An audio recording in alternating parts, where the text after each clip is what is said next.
Yet another call out for Frontex. Officially the EU's border surveillance agency, Frontex has now become a search and rescue operation. This Coast Guard vessel is on loan to Frontex from Iceland, and it's already taken part in a number of search and rescue missions. In fact, it's rescued some 2,000 people since November. The captain's just told us that there is another boat that looks suspicious that they're interested in. So we're on our way to see what it is.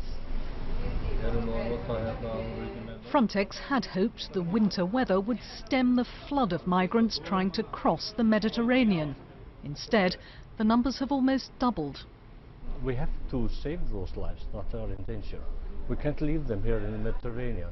I think there was over 3,000 persons that lost their life trying to cross the ocean. It's sad. It's very sad. These migrants were lucky. Last month, the Frontex team managed to rescue all of them after their crew abandoned ship and left them adrift. For me, come from Iceland, I never thought I would see anything like this. These people, they have very bad circumstances in the ship, lots of dirt and no hygiene, a lot of them women and children, and they had been for many days on the ship without proper food and water. But Frontex simply doesn't have the means to save everybody. Last week's tragedy, in which 300 migrants drowned off the coast of Lampedusa, have raised questions about the mission's shortfalls. Frontex is reliant on handouts from EU member states and Iceland. I'm very grateful that the member states could deploy so many vessels and helicopters and border guards.